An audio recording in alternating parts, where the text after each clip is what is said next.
নমস্কার, আপনারা দেখছেন জেলার ১ নম্বর online TV channel Birbhum RC TV. শুরু করছি আজকের সংবাদ। বিস্তারিত সংবাদে যাবার আগে দেখে নেব সংবাদ শিরোনাম।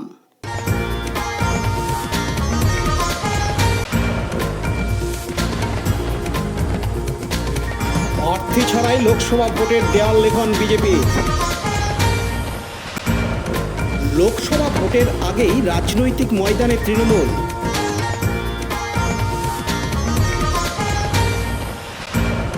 চলে গেলেন বীরভূমের অন্যতম সেরা নাট্যকার, শিক্ষক, সাহিত্যিক।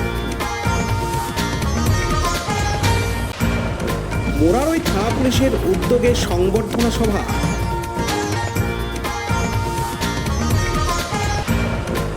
আইসিডিএস কর্মীর সংবর্ধনা সভা মোরারয়ে।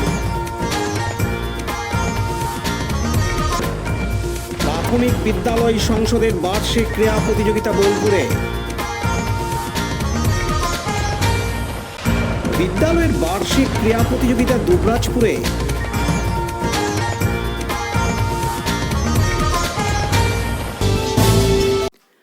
আসন্ন লোকসভা ভোট, এখনও ঠিক হয়নি লোকসভা ভোটের দিনক্ষণ, ঘোষণা হয়নি প্রার্থী তালিকা।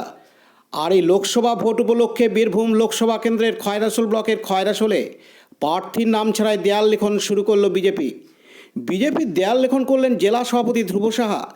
একটি বাড়ির দেওয়ালে পদ্মফুল ও আবারও একবার মোদী সরকার এই লেখাটি লিখে লোকসভা ভোটের প্রচার শুরু করলো বিজেপি। আত্মবিশ্বাসের সঙ্গে বিজেপির জেলা সভাপতি ধ্রুব সাহা জানালেন বিজেপিই জিতবে। এদিন তিনি আরও জানান, আবারও একবার মোদী সরকার, সেই জন্য মানুষের কাছে এই বার্তা পৌঁছে দেওয়ার জন্য আমরা ওয়াল লিখনের মাধ্যমে ক্যাম্পেনিংয়ের কাজ শুরু করেছি।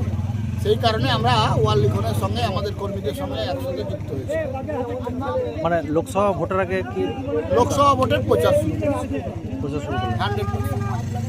মানে প্রার্থীর নামটা কোনো ঘোষণা হয়নি? পার্টি ঠিক করবে। পার্টি যখন প্রার্থী ঘোষণা করবে তখন পার্টির কর্মীরা আমরা সবাই প্রার্থীর নাম লিখব। কিন্তু এখন প্রার্থী হবে যখন ভোট ঘোষণা হবে তখন। তার আগে আমরা মানুষের কাছে বার্তা দিতে চাই, নতুন ভারত নির্মাণের কাণ্ডারি যশস্বী প্রধানমন্ত্রী নরেন্দ্র মোদী, তাকে পুনরায় আবার ক্ষমতায় বসাতে হবে। কী কী বার্তা নিয়ে আপনারা মানুষের কাছে যাবেন? আমরা দেশের প্রান্তিক হতদরিদ্র গরিব মানুষের জন্য যে গরিব কল্যাণ, দল মত নির্বিশেষে, ধর্মমত নির্বিশেষে, সবকা সাথ সবকা বিকাশ যে কাজ, সেই কাজ চলছে। সেই কাজের জন্য আমরা সবাই এগিয়ে আছি, আমরা তৈরি, সেই বার্তা দিতে চাই। এই ভোট প্রচার কি খয়রাসোল, মানে বীরভূম লোকসভার এই ভোট প্রচার কি খয়রাসোল থেকে শুরু? সর্বত্র শুরু হয়েছে, খয়রাসোলে আজকে শুরু। কি আশা করছেন? বিজেপি জিতবে, তৃণমূল হারবে।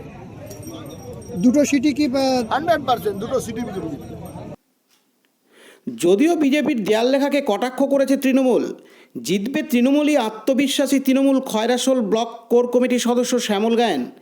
এদিন তিনি আরও বলেন, যে কোনো রাজনৈতিক দল তাদের কর্মসূচি শুরু করছে, বিজেপিও শুরু করেছে। ওদের আশঙ্কাটা একটু বেশি থাকছে যে আমরা খয়রাসোল থেকে ব্যাপক হারে হারবো, তার জন্য খয়রাসোল দিয়ে শুরু করেছে।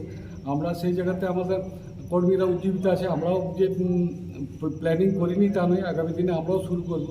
তো আমার মনে হয় আশঙ্কা থেকেই ওনারা করছেন যে খয়রাসোলে আমাদের যেভাবে সাংগঠনিক মজবুত হচ্ছে, আগামী দিনে কিছু সমস্যা ছিল, রাজ্য কমিটি জেলা কমিটি সেগুলো মিটিয়ে নিয়েছে, এবং যার জন্য ফল আশাব্যঞ্জক হবে বলে ওনারা ভীত হয়ে এসবগুলো করছে।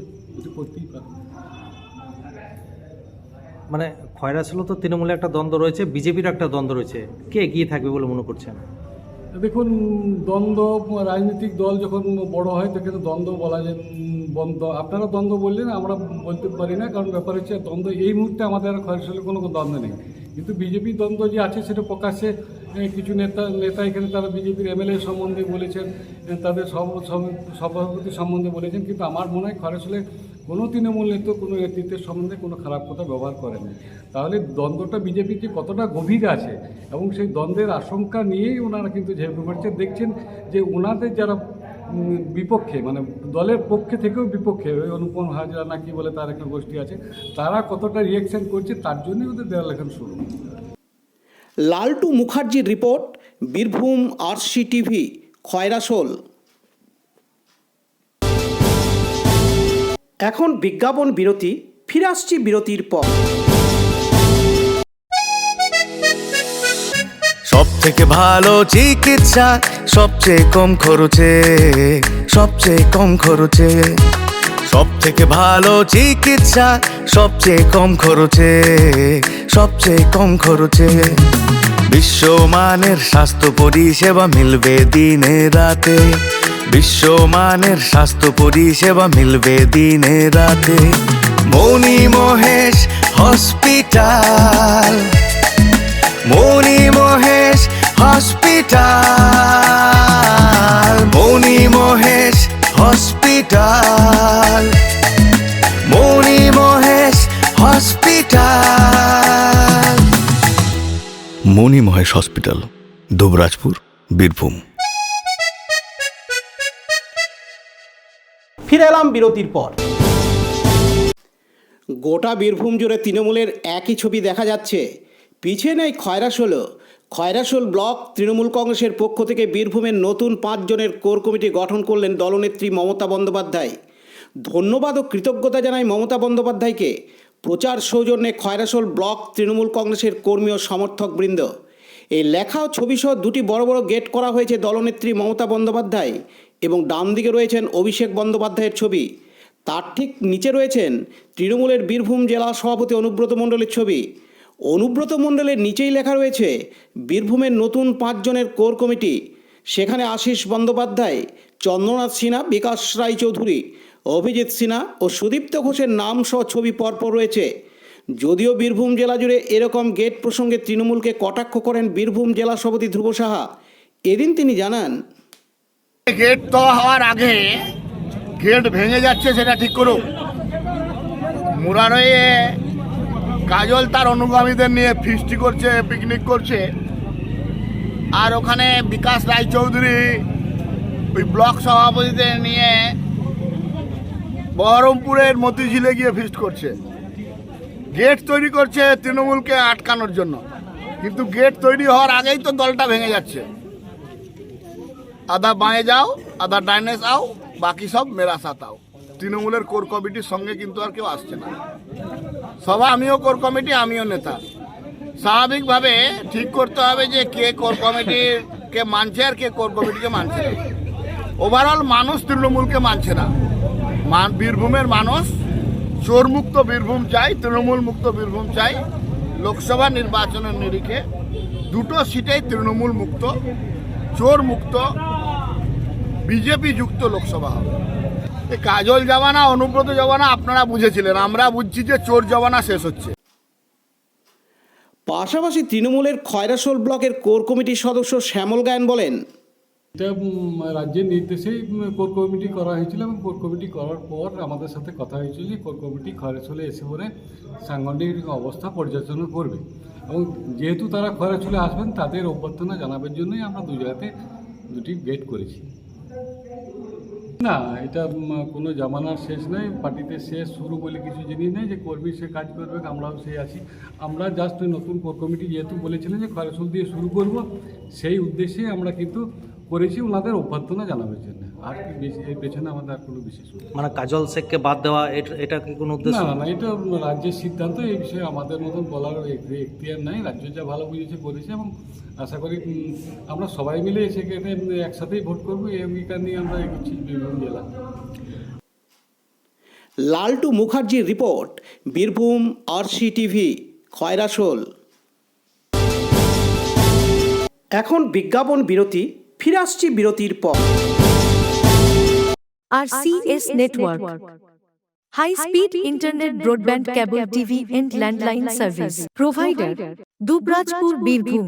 আমাদের এখানে পাবেন BSNL, RailTel, city alliance, NGO ফাইবারের internet, cable TV and landline টেলিফোনের কানেকশন নিতে যোগাযোগ করুন। দুবরাজপুর 0346229627 7449000072 9732202011 8207037404। সিউড়ি 034622999995 9647669675 7063544520। ফিরে এলাম বিরতির পর। চলে গেলেন বীরভূমের এক বর্ণময় চরিত্রের মানুষ, নাট্যকার, সাহিত্যিক, শিক্ষক অনুপম দত্ত। শেষ নিঃশ্বাস ত্যাগ করলেন আজ বুধবার 31শে জানুয়ারি মধ্যরাতে। মৃত্যুকালে তার বয়স হয়েছিল 91 বছর। তিনি জন্মেছিলেন রাজাদের গ্রাম হেতমপুরে। শিক্ষক অনুপমবাবুকে সবাই ভোলানাথ স্যার নামেই জানতেন। দুবরাজপুর শহরের কল্পলোক কলোনিতেই তিনি থাকতেন। দুবরাজপুরের একটি বেসরকারি নার্সিংহোমে শেষ নিঃশ্বাস ত্যাগ করেন। ভোলানাথ মাস্টারমশাই দুবরাজপুর শ্রী শ্রী সারদা বিদ্যাপীঠে দীর্ঘদিন শিক্ষকতা করেছেন। পাশাপাশি তিনি সাহিত্য জগতে বহু লেখালেখি করেছেন। তার রচিত নাটকের সংখ্যা অন্তত 50, লিখেছেন 48টি উপন্যাস, 100টির বেশি ছোট গল্প, অজস্র কবিতা। আমৃত্যু তিনি সাহিত্য সাধনার সাথে যুক্ত ছিলেন। 1998 সালে দ্বাদশ বক্তা চাডুম নাটকের জন্য পান সুন্দরম পুরস্কার। আজ সকালে মাস্টারমশাইয়ের মৃতদেহ শেষ শ্রদ্ধা জানাতে যান দুবরাজপুর পৌরসভার চেয়ারম্যান পীযূষ পাণ্ডে, দুবরাজপুর শহর তৃণমূল কংগ্রেসের সভাপতি স্বরূপ আচার্য সহ আরও অনেকে। মৃতদেহ দুবরাজপুর শ্রী শ্রী সারদা বিদ্যাপীঠে আনা হলে বিদ্যাপীঠের প্রধান শিক্ষক, দুবরাজপুর শ্রী শ্রী রামকৃষ্ণ আশ্রমের মহারাজ, বিদ্যাপীঠের শিক্ষক, শিক্ষাকর্মীবৃন্দ এবং ছাত্ররা মাস্টারমশাইকে শেষ শ্রদ্ধা জ্ঞাপন করেন। শেষকৃত্য সম্পন্ন হয় দুবরাজপুর মামাভাগ্নে পাহাড় সংলগ্ন পাহাড়েশ্বর মহাশ্মশানে। প্রিয় শিক্ষকের মৃত্যুতে শোকের ছায়া নেমে আসে এলাকায়। এদিন দুবরাজপুর পৌরসভার চেয়ারম্যান পীযূষ পাণ্ডে জানান, আমাদের দুবরাজপুর শহরের গর্ব অনুপম দত্ত, দুবরাজপুর সারদা বিদ্যাপীঠের প্রাক্তন শিক্ষক, যাকে সবাই ভোলানাথ স্যার বলেই সবাই চিনতেন। সেই মানুষটি গত 31 তারিখে রাত্রে 1টার সময় মণিমহেশ হসপিটালে শেষ নিঃশ্বাস ত্যাগ করেন।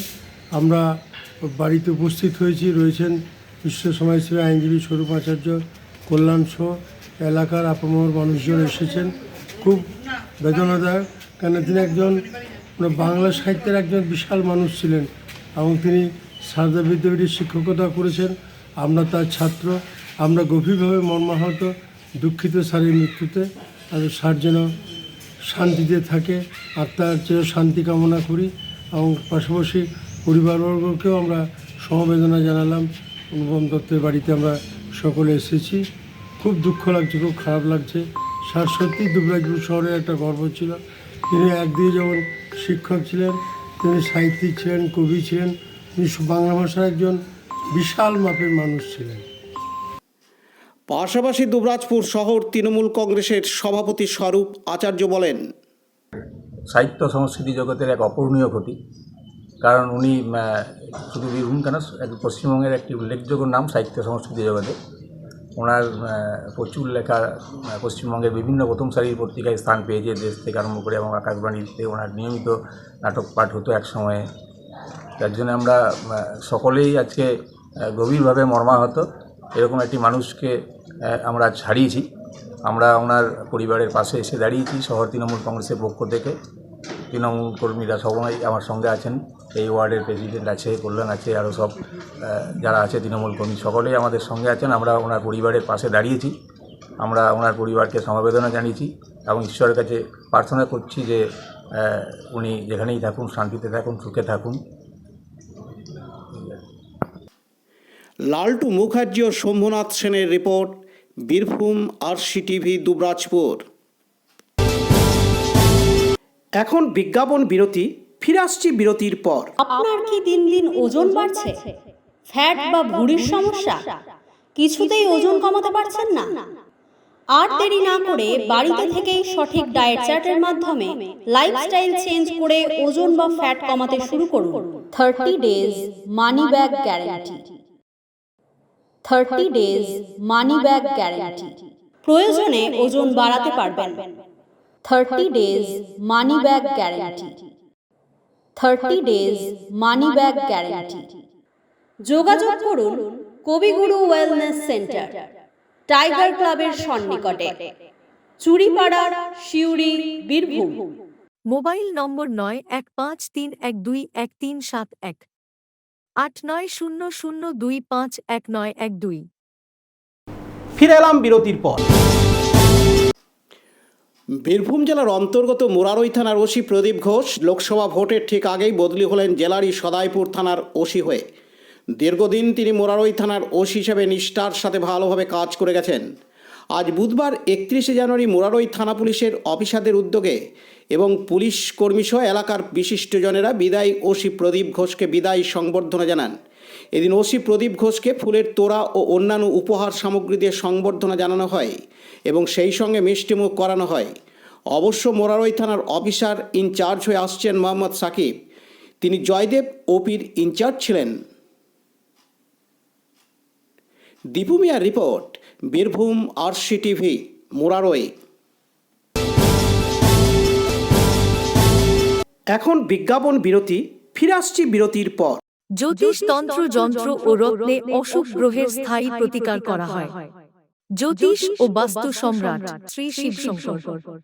জীবনে যে কোনো সমস্যা যেমন মাঙ্গলিক দোষ, কালসর্প দোষ, গুরুচণ্ডাল দোষ, বাস্তু দোষ, দৈন্য যোগ, দাম্পত্য কলহ, সন্তান, শনি সাড়েসাতি সহ বিভিন্ন জটিল সমস্যার সমাধান করা হয়। এছাড়া পড়াশোনায় বাধা, চাকরিও বাধা, বিবাহে সমস্যা, ব্যবসায় ক্ষতি প্রভৃতি সমস্যার গ্যারান্টি সহকারে প্রতিকার করা হয়। কুষ্ঠি, ঠিকুজি ও বিবাহের জটক বিচার করা হয়। চেম্বার, দুবরাজপুর, ওয়ার্ড নম্বর 6, মা আনন্দময়ী মন্দিরের পাশে, বীরভূম। বুকিং এর জন্য ফোন করুন 7908384147। ফিরে এলাম বিরতির পর। আজ বুধবার 31শে জানুয়ারি মোরারই 1 নম্বর ব্লকের অন্তর্গত ICDS কর্মী অম্বিয়া খাতুনকে সংবর্ধনা দেওয়া হলো মোরারই 1 নম্বর ব্লকের ICDS কর্মী সংগঠনের তরফ থেকে। আজ তিনি তার কর্মজীবন থেকে অবসর গ্রহণ করেন। এদিন সংগঠনের পক্ষ থেকে মানপত্র, ফুলের তোড়া ও অন্যান্য দ্রব্য সামগ্রী তুলে দেওয়া হয়। এদিন সংগঠনের কর্মীরা ICDS কর্মী অম্বিয়া খাতুনকে খুব আনন্দের সঙ্গে উৎসাহিত করেন বাকি জীবন ভালোভাবে কাটানোর জন্য। দীপু মিয়ার রিপোর্ট, বীরভূম RCTV, মোরারই। এখন বিজ্ঞাপন বিরতি, ফিরে আসছি বিরতির পর। দুয়ারে সরকার আর পাড়ায় সমাধানের অভূতপূর্ব সাফল্যের পর রাজ্যের প্রতিটি মানুষের কাছে সরকারি পরিষেবা পৌঁছানোর উদ্দেশ্যে মাননীয় মুখ্যমন্ত্রী মমতা বন্দ্যোপাধ্যায়ের ঐকান্তিক উদ্যোগে এবার রাজ্য জুড়ে শুরু হলো সমস্যার সমাধান জনসংযোগ। চলবে 20শে জানুয়ারি 2024 থেকে 12ই ফেব্রুয়ারি 2024 পর্যন্ত। থাকছে 20টি সরকারি পরিষেবা ও স্থানীয় মানুষের অন্যান্য সমস্যার সমাধান। শিবিরে সকল পরিষেবার ফর্ম বিনামূল্যে পাওয়া যাবে। পরিষেবার জন্য নিজেরা ক্যাম্পে আসুন। আপনার সমস্যার সমাধানের জন্য আপনার নিকটতম বাংলা সহায়তা কেন্দ্রে সত্বর যোগাযোগ করুন। বিশদে জানতে ফোন করুন 0332140152 অথবা 1800345017 নম্বরে। ফিরে এলাম বিরতির পর। বীরভূম জেলার প্রাথমিক বিদ্যালয় সংসদের 39তম বার্ষিক ক্রীড়া প্রতিযোগিতা অনুষ্ঠিত হয় বোলপুর ডাক বাংলো স্টেডিয়াম ময়দানে। বীরভূম জেলায় খুদে পড়ুয়ারা প্রথমে স্কুলে, তারপর অঞ্চলে, এরপর চক্রে, মহকুমা সাব ডিভিশন স্তর পার করে জেলাতে প্রায় 400 খুদে পড়ুয়া অংশগ্রহণ করে। প্রি প্রাইমারি থেকে ক্লাস 4 পর্যন্ত পড়ুয়ারা অংশগ্রহণ করে। এই ক্রীড়া প্রতিযোগিতায় 34টি ইভেন্টে প্রতিযোগিতা হয়। এবছর নতুন আকর্ষণ, হারিয়ে যাওয়া খেলাগুলোর উপরে গেম থিম সং ছিল। বাচ্চা ছেলেদের মাঠমুখী করতে ক্রীড়া প্রতিযোগিতা মূল লক্ষ্য। এই ক্রীড়া প্রতিযোগিতায় যারা প্রথম হবে তারা রাজ্য স্তরে অংশগ্রহণ করবে। এই ক্রীড়া প্রতিযোগিতায় মশাল জ্বালিয়ে শুভ উদ্বোধন করেন পশ্চিমবঙ্গ সরকারের ক্ষুদ্র কুটির শিল্পমন্ত্রী চন্দ্রনাথ সিনহা। এছাড়া এই অনুষ্ঠানে উপস্থিত ছিলেন বীরভূম জেলা প্রাথমিক বিদ্যালয় সংসদের সভাপতি প্রলয় নায়েক, সিউড়ির বিধায়ক বিকাশ রায়চৌধুরী, বীরভূম জেলা শাসক Bidhan Roy, deputy speaker doctor Ashis Bandyopadhyay, core কমিটির অন্যতম সদস্য সুদীপ্ত ঘোষ এবং সদস্য পদ্মশ্রীপ্রাপ্ত 2 শিল্পী রতন কাহার ও তাকদিরা বেগম। পদ্মশ্রী প্রাপক 2 জনকে প্রাথমিক বিদ্যালয়ের সংসদের তরফ থেকে সংবর্ধনা জানানো হয়। আরও উপস্থিত ছিলেন বিভিন্ন স্কুলের শিক্ষক, শিক্ষিকা, অন্যান্য বিশিষ্ট ব্যক্তিবর্গ। এদিন মন্ত্রী চন্দ্রনাথ সিনহা জানান, ভালো লাগছে যেভাবে মাঠটা তারা সাজিয়ে, যে চেয়ারম্যান আছেন এবং তার যে টিম, যেভাবে প্রলয় নায়কের নেতৃত্বে যেভাবে মাঠটা সাজিয়েছে, সত্যি মনোমুগ্ধকর পরিবেশ। একটা ঢুকেই দেখে একটা আলাদা পরিবেশ মনে হয় এবং বাচ্চারা এসছে, তারাও খেলাধুলা করবে। আমরা তাড়াতাড়ি ছেড়ে দিলাম যাতে বাচ্চারা অনেকক্ষণ ধরে অপেক্ষা করছে, বেশিক্ষণ যাতে অপেক্ষা করতে না হয়। তাই এবং কোর্সে আমরাও আশাবাদী যে কোর্সে কিছু রেজাল্ট আমরা পাবো। যারা জেলা থেকে রাজ্যে খেলতে যাবে তারা রাজ্য থেকে কিছু প্রাইজ নিয়ে আসবে, এটা আমরা আশাবাদী। কাজী আমিরুল ইসলামের রিপোর্ট, বীরভূম RCTV, বোলপুর। বীরভূম জেলার পড়ুয়াদের খেলাধুলা ও খেলার মাঠের প্রতি আগ্রহ বাড়ানোর লক্ষ্যকে সামনে রেখে বার্ষিক ক্রীড়া প্রতিযোগিতা পুরস্কার বিতরণী অনুষ্ঠানের আয়োজন করা হয় আজ বুধবার 31শে জানুয়ারি দুবরাজপুরের Islampur Abdul memorial junior high মাদ্রাসার পড়ুয়াদের নিয়ে সাহিল স্পোর্টিং ক্লাবের মাঠে। 16টি ইভেন্টে জুনিয়র হাই মাদ্রাসার প্রায় 150 জন পড়ুয়া অংশগ্রহণ করেছিলেন। 100 মিটার দৌড়, 200 মিটার দৌড়, লং জাম্প, হাই জাম্প সহ পড়ুয়াদের আরও অনেক প্রতিযোগিতা ছিল। এদিন প্রথমে জাতীয় সঙ্গীত দিয়ে খেলার শুভ সূচনা ও তারপর পতাকা উত্তোলন করা হয়। পতাকা উত্তোলন করেন বিদ্যালয়ের সম্পাদক তথা ওই ওয়ার্ডের কাউন্সিলর শেখ নাজিরউদ্দিন। খেলার পাশাপাশি এদিন পুরস্কার বিতরণী অনুষ্ঠানও হয়। এদিন বিদ্যালয়ের সম্পাদক তথা ওই ওয়ার্ডের কাউন্সিলর শেখ নাজিরউদ্দিন জানান, Islampur Abdul memorial junior high মাদ্রাসার প্রতি বছরের মতো এবছরও আমরা স্পোর্টসের আয়োজন করেছি। ছাত্রছাত্রীদের আগ্রহ বাড়ার জন্য, খেলাধুলায় তাদের মান উন্নয়ন করার জন্য স্কুল কর্তৃপক্ষ প্রত্যেকটা স্কুল সরকারি নিয়মে, সরকারিভাবে যে নিয়ম নীতি দিয়েছেন সেইভাবে আমরাও করছি। এখানে আমাদের 16টা ইভেন্ট নিয়ে খেলাধুলা হচ্ছে। ছেলেমেয়েরা খুব উৎসাহিত। দুদিন ধরে ট্রায়াল হয়েছে, আজকে ফাইনাল হচ্ছে। সেই খেলার আজকে আয়োজন আমরা এই মাঠে করেছি এবং আগামী দিনে ছাত্রছাত্রীরা যেন স্টেট লেভেলে যেতে পারে সেই চিন্তাভাবনা রেখে আমরা বাইরে থেকেও টিচারদেরকে নিয়ে এসে একটা ছোটোখাটো ট্রেনিং দুদিন দেওয়া করিয়েছি, যে কেমনভাবে তারা ছুটবে, কোন জায়গায় ফাউল হতে পারে, এই সবগুলো বাচ্চা তো ছোটো, তাদের মধ্যে সেটা ঢুকিয়ে দেওয়া এবং খেলায় যাতে তারা একটা ভালো জায়গায় অংশগ্রহণ করতে পারে তার একটা আমাদের চিন্তাভাবনা রয়েছে। আপনার নামটা? আমার নাম শেখ নাজিরউদ্দিন, আমি এই স্কুলের পরিচালন সমিতির সম্পাদক। পাশাপাশি Islampur Abdul memorial junior high মাদ্রাসার প্রধান শিক্ষক বলেন, আব্দুল মেমোরিয়াল জুনিয়র হাই মাদ্রাসার বার্ষিক ক্রীড়া প্রতিযোগিতা আজ ফাইনাল দিন। এর আগে আমরা দুদিন হিট করেছি, তার মাধ্যমে প্রায় 150 জন স্টুডেন্ট সেই হিটে অংশগ্রহণ করেছিল। সেখান থেকে আমরা বাছাই করে আজকে প্রায় 70 জন ফাইনাল স্পোর্টসে অংশগ্রহণ করছে। সেই স্পোর্টসে প্রায় 16টি ইভেন্ট আছে। 16টি ইভেন্টের মাধ্যমে আমরা আজকে ফাইনাল প্রতিযোগিতা করছি প্রত্যেক বছরের মতো। এবছর আমরা সেটা আজকে সম্পন্ন হচ্ছে। লালটু মুখার্জির রিপোর্ট, বীরভূম RCTV, দুবরাজপুর। আজকের সংবাদ এই পর্যন্ত। পরবর্তী সংবাদের জন্য চোখ রাখুন বীরভূম RCTVর পর্দায়। নমস্কার।